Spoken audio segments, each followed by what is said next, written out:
But MLA साहब को चाहिए जहां बोलना वहां वो बोले नहीं। महाराजा हरि सिंह पे जो कमेंट हुआ था उतीरन जी, जो डेरोगेटरी रिमार्क्स बोले गए थे, मैं नाम नहीं लूंगा किन्होंने लिए थे किन्होंने, उस पे एमएलए साहब ने क्या बोला। तब तक वो एमएलए बने थे, उन्होंने ओथ ली थी, तब तक उनका मैं भी यूथ आइकन मानता था। बट उनके बयान जो मैं सुनता था ना, वो अब मैं उनको यूथ आइकन नहीं मानता हूँ।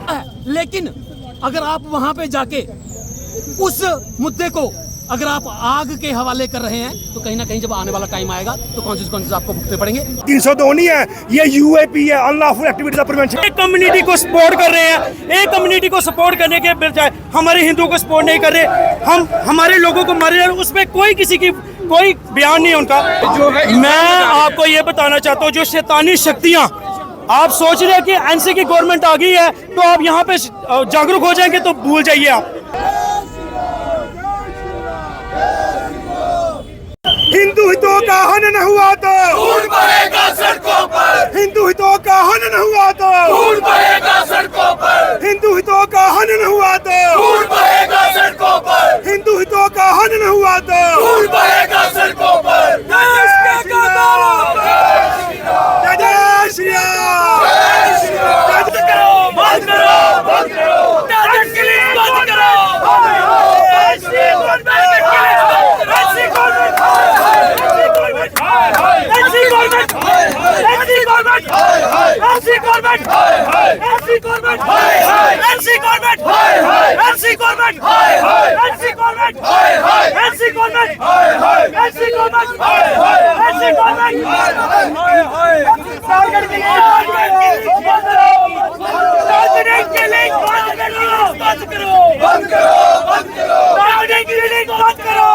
कम्युनिटी को सपोर्ट कर रहे हैं, एक कम्युनिटी को सपोर्ट करने के बजाय हमारे हिंदुओं को सपोर्ट नहीं कर रहे, हम हमारे लोगों को मारे, उसमें कोई किसी की कोई बयान नहीं उनका, ना ही उसमें कोई उन्होंने कोई रोष दिखाया।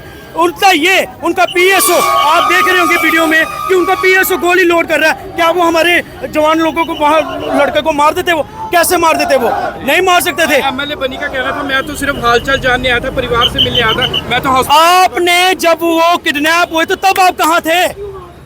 असेंबली में मैंने असेंबली में आपने क्या उठाया? आप उनके घर में कितनी बार गए? आपने ये उनको आश्वासन दिया कि हाँ जी हम करके दिखाएंगे आपको, उनके हथियारों को ढूंढ के दिखाएंगे। आज तक कहाँ थे आप? आप रात को चले जाते हैं, रात को चोरी छिपे जाते हैं और उनका हालचाल पूछने। वहाँ के लड़कों को पता चलता है जिनकी फैमिली का कोई सदस्य मरा है, उदयन जी आप समझ सकते हैं, जिनका सदस्य मरा है उनके अंदर कितना रोष होगा। आप कह रहे धक्का जूते भी पड़ने चाहिए थे।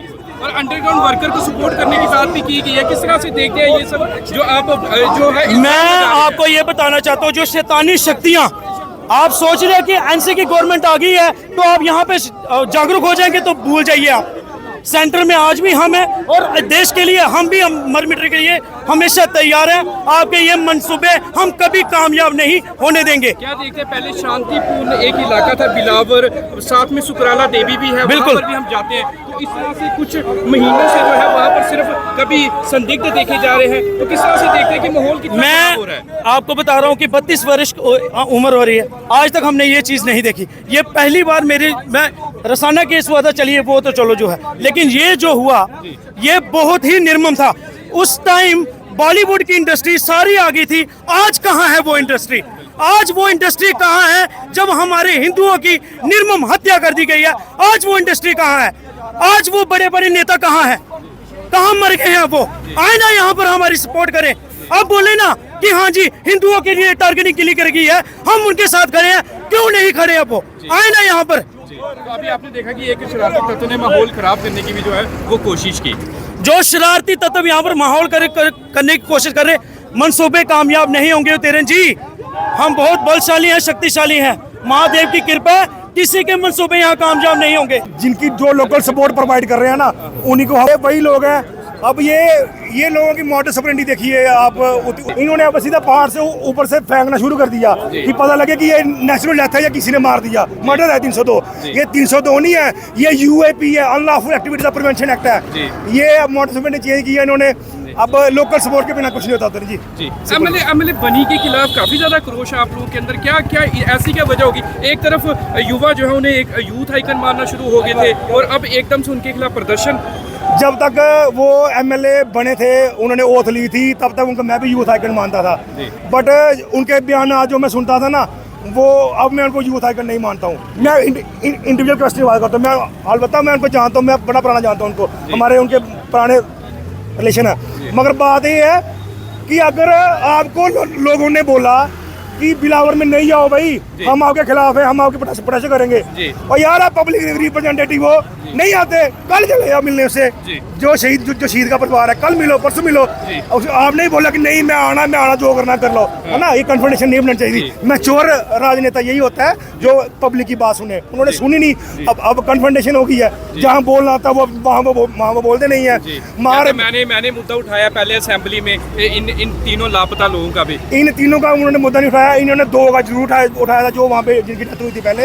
इन 3 का नहीं उठाया इन्होंने। बट मैं वही कह रहा हूँ कि मक्खन दीन को मैंने सपोर्ट किया, मक्खन दीन की मैंने बात की, तो शायद इसी बात का गुस्सा है सभी के अंदर कि मैंने मक्खन दीन के बारे में क्यों बोला। मतलब एमएलए साहब जो बोलेंगे हम वही बात मान लेंगे क्या?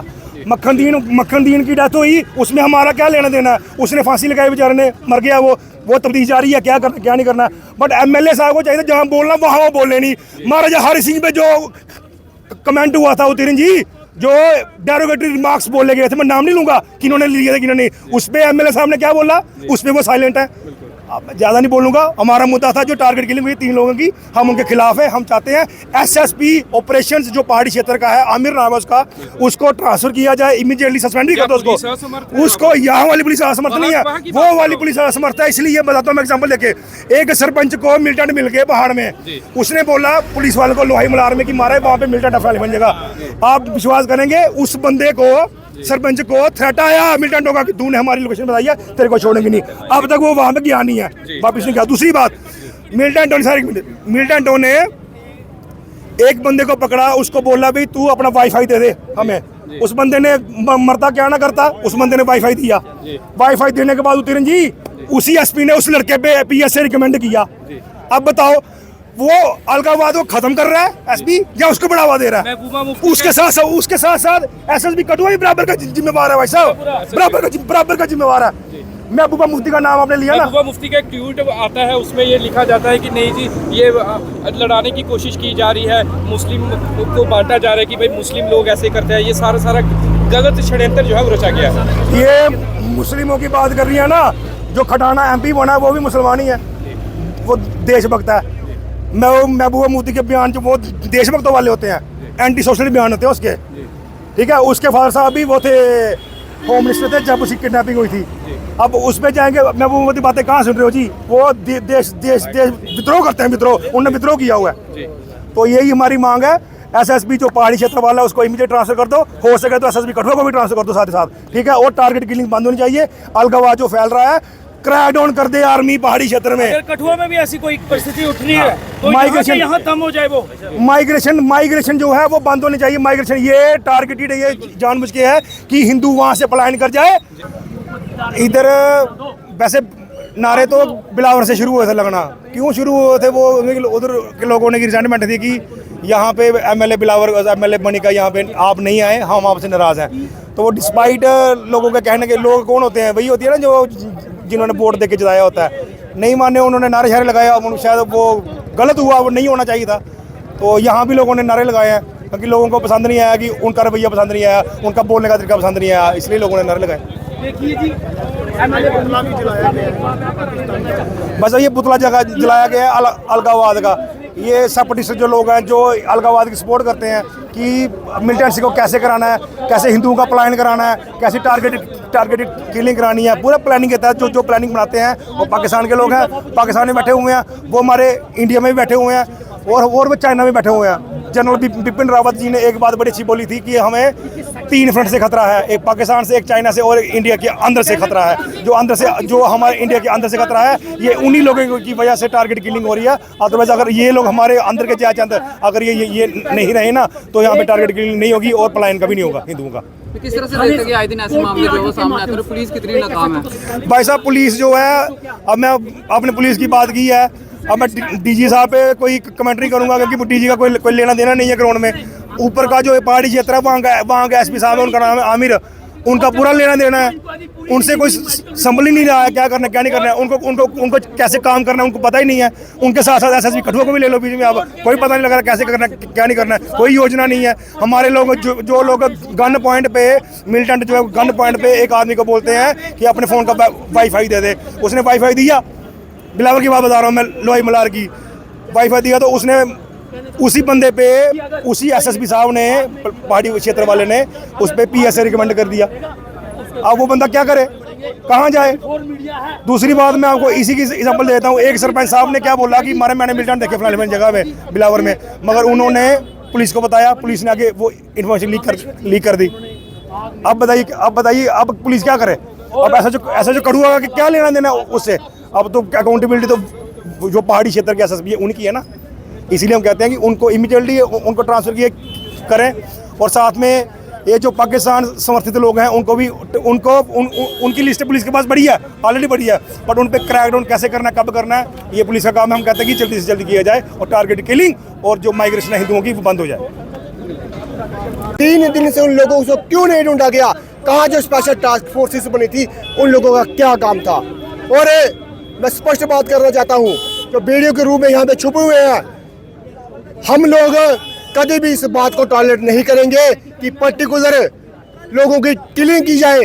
और क्या कसूर था उन मासूम लोगों का कि जब आपने दूसरे विधानसभा में, दूसरे एमएलए की विधानसभा में जब वहाँ पे कोई बर्निंग इशू चल रहा हो तो यार आप एक विधानसभा में बैठते हैं, आपके आपसी कितने कॉन्टैक्ट्स रहते हैं, आपको एक दूसरे से रूबरू होकर कितने काम करवाने हैं, आपकी सरहदें एक हैं, सब कुछ एक है। राजनीतिक मनमुटाव हो सकते हैं, चलता है, राजनीतिक मनमुटाव चलता है, लेकिन अगर आप वहाँ पे जाके उस मुद्दे को अगर आप आग के हवाले कर रहे हैं तो कहीं ना कहीं जब आने वाला टाइम आएगा तो कॉन्सिक्वेंसेस आपको भुगतने पड़ेंगे। और ये कोई कॉन्सिक्वेंस, ये टारगेट किलिंग, सवाल का जवाब